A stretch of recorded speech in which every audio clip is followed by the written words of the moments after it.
So yeah, a band has asked me recently about helping them out. Their guitarist is ill, and Ibrahim, and doing some guitar for them for some of the shows they've committed to. In doing so, I have to put together a very special rig. It'll all come out, and some people are going to go, no way, but I have basically got to put together a very specific pedal board and equipment. Aisha, it's very specific. I know because I've done this music before. It'll all become apparent in the end of December. But in putting this stuff together, I need 2 Fender amps, and I need, yes, salute to you, Shah, as well. Dave, good to see you. I need Fender amps, 2 Fender amps, and I also need a very specific pedal board, which I'm putting together. I mean, let me turn this camera around and I can show you what I've been up to in my very messy bedroom. So this is what I've chosen. I've chosen these, some of you recognise them, these are Blues Juniors, okay? And these are Mark IIs, not the Mark IIIs, which would have a black top. These are the old ones with the chrome panel, and they're Blues Juniors, and they're really compact 1x12 speaker. So I have 2 of them. I need 2 for this job because what I've got to emulate is a 2 amp setup. And I'll explain all when I shoot a video of how I put this sound together. Hey Andrew, how you doing, man? But this is what a Blues Junior looks like inside. It's a neat circuit for those of you that do know. It's not that complicated, but it is a very neat circuit. But what you can do with a Blues Junior, see there's my other Blues Junior, is that you can change. What I tend to do is I label them, that's one thing. If I show you over here what I've done, you see I stick labels on them. Aidan, how's it going, man? Because they're really confusing. This chrome, you can't see anything on stage. You look at the top of the amp, and so I stick those labels, plus they're facing the wrong way around. So with the speaker facing you, I can read those labels and I know exactly what I'm changing. And even the fat switch is labelled there for me to remember. And I do it on my Hot Rod Deluxe as well. These amps are some of probably the highest selling amps in the world, these Blues Juniors, Hot Rod Deluxes. That's what you get when you're renting amps as well on festivals and things like that. So basically, this is an EL84 amp. Yeah, you got your 2 EL84 power tubes there, valves. We're in the United Kingdom, we'll say valves.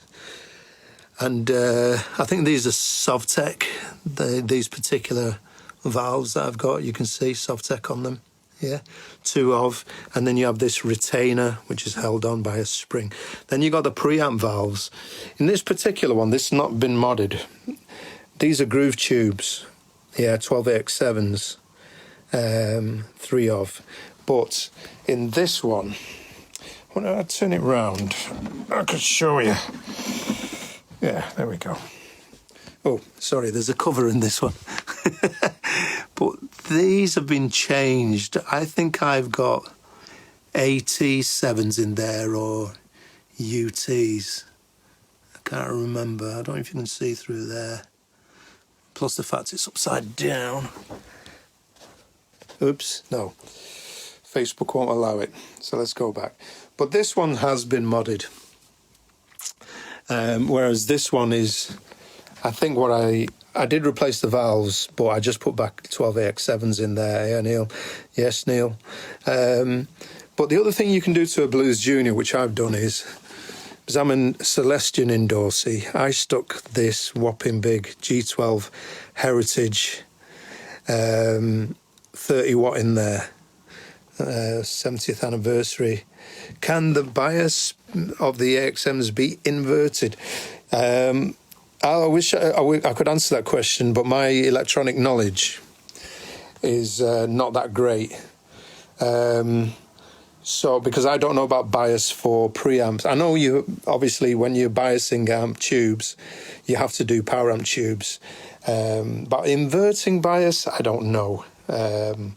That's for an electronics whiz to do. But what I'm doing is a basic thing of what you can do to save money, which is 15 watt, that's what these are rated at, okay, 15 watt. But if you want more power out of these things, more, you know, volume on stage, what you got to do is stop these overdriving. Instead of having more gain, have more headroom, clarity. So that's why I've changed 12AX7s for, yeah, there is normally a switch, Al, and there isn't a switch on these. But the two things that I've done is I've changed the preamp valves in the other one, not this one. This one will get changed for ATs or UT7s. I get more clarity. That's a 30 watt speaker, which is way more than what this delivers. But that means that this gives you more headroom as well and gives you more volume instead of breaking up.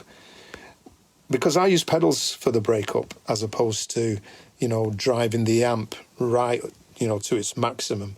But by changing the speaker in there, you get, I mean, this one in here, I don't know if you can see, I've put a greenback in there. You can see that that's a greenback, yeah. Slightly lower, I think. It might be about 30 watts or 20 something, I can't remember. But at the end of the day, the nasty speaker that you normally get in these things, it's like a made by Eminence. Not that Eminence are a bad company, they're a really good company. But because they kind of mass produce and they put the cheapest speaker they can in it, it's such a change in sound, tone, volume, gigging with loud drummers and everything. It's the best move you can ever do is to change the speaker. So I put an anniversary in there and I put a greenback into that one. Both 12. But you can see the main thing, what dictates is how much space you've got there. You know, let me try and keep this camera without it going apeshit at me. That gap is all that's left. So any other ceramic or Alnico magnet that sticks out, like the Alnico Blues and Golds, they won't fit. Okay, Celestion Blues and Golds will not fit, but these will. The Heritage definitely. Probably vintage 30s, but they're 30 watts. Vintage 30s are something like 70, 80 watts of power, I think. Anyway, but 30 watt rating is going to give you so much more headroom, more volume out of this amp without breaking up. And we all know the breakup on these amps, they're not great anyway. So I think they're worth sacrificing by changing. So that was the main thing I wanted to share with you, that I changed the speaker. And this one's to be done, but the other amp has had its preamp valves changed. And I labelled things just for convenience as well. It's on stage. If you can't, these things can't be seen on that chrome panel. Unless you've got a Mark III, which is an all black panel, but even then. The other thing I've changed is this. You see, I've been doing it myself. Basically, this is the old 3-spring Reverb, that tank, and it's made by Accutronics, should be, yeah, Accutronics, yeah, made in US. I think they start making them Korea now, because there's a brand new unit in I've just fitted. You can see in there, yep, it says on there, doesn't it, Korea, and the other one said US. And Bilal, how's it going, man? Greg, back at you, bro. So that's a brand new Accutronics, because my Reverb stopped working in this amp. That's the old unit, and as you can see, it has two like phono type sockets for the in and out. Now what goes wrong with these things is this always seems to come off. You can see those two right there. Those two cables have detached themselves from that. You know, it should be attached like that there.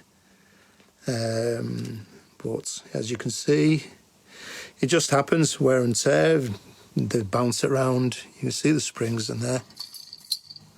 Yeah, that's the spring unit. But there's something, because of the gig I'm doing, I need spring reverb. I actually need 2 Fender Twins, so you can probably guess what I'm up to.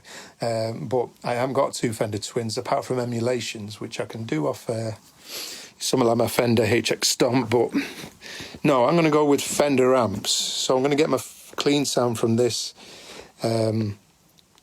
these, I should say, Blues Juniors. And then I'm going to So I've started working on a pedal board that's going to work with this, and it's all going to happen. Hey, Greg. Yeah, and I just can't carry twin reverbs around, Greg. Two of. It's going to have to be Blues Juniors. I've got to transport them in my car. Yep. So Al's saying, you saw Joe Bonamassa using Blues Master, sticks a Perspex sheet in front of it a few inches away. Yeah, I mean, that's all well and good for touring guys, you know, regular touring, blah, blah, blah. But in this political climate and this day and age, touring is one of those things where I'm offloading a lot of my touring equipment. But, hey, man, but I'm setting something up. Can you guess what it's for? So the main sound is coming from a tube screamer into a Blues Junior with a fuzz face at the right at the front end, and that's an original. This is actually John Squire's old fuzz face, one of his fuzz faces. As you probably have seen from old photographs from the 80s, they're a different colour. But this is one of his, and I can tell you that for truth because I was in the Roses, and this is what I inherited from what he left. So, hi Ian. Oh, well, look and behold, a flanger, an Ibanez chorus, a tube screamer. Never mind this lot here, because that's all new gear, and I'll tell you what I'm going to do with that later on in these things here. But and obviously, the coily cable of power. Yes, Greg. Yeah, Blues Junior. Yes, Greg. Blues Juniors are ace, mate. They are mint. Band of Gypsies, fuzz face. Yeah, worth a try. I mean, it's the look of the draw, you know, with fuzz faces, with the transistors. They sound right to you. I mean, this is an old, as you can see, a Dallas Arbiter fuzz face. Yeah, no, it's an original one. This used to be John Squire's. We did have an LED fitted, as you can see. Oh, why does it keep doing that? Come on. Sort your neck out. Facebook. Or it's the iPhone. Yeah, it's had an LED fitted right there, as you can see. Just to see whether it's on. Hi, Sarah. We're just going through all this techie stuff of creating a sound, a very specific sound, which I'm going to reveal very soon. But that's it, really. Just want to show you what mods I've done to these Blues Juniors. Speaker, changing preamp valves. I've changed these too. I mean, they've got good quality valves. Changing the reverb tank just because it needed fixing. That's what a reverb tank looks like. That's what the inside of a reverb tank looks like. Yeah. That's the cover that goes on the back of here and protects it. So as you can see, it's shielded as well. Yeah. This one's yet to be labelled at the top. It's not labelled. As you can see, you can't see the writing, can you? Just about if you flick it just in the right light. Ash, how's it going, man?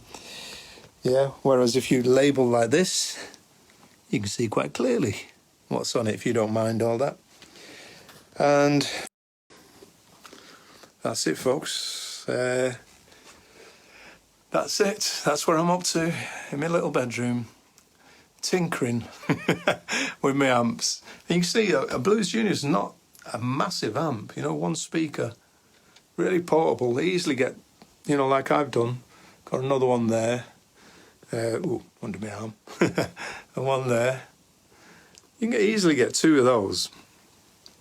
Easily get two of those in a car. I can get two in a Beetle. No problem. More than that. And I'm working on this little pedal board here. And when I've got it all together, I'm going to go through it. I'll go through the sounds I'm working on, why I'm working on them, how you could do it if you wanted to.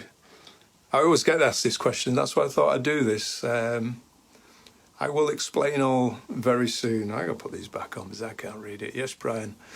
Yeah, cheers, Brian. I'm going to do one, as they say. Good to speak to you all. You know, if you've got any questions, just drop it in that chat. I'll have a read through in a second, answer anything you got. Hope everyone's well. Hope you're all set for Christmas. Speak soon. So I'll see you soon. Ta-ra, Dave. See you all. Bye.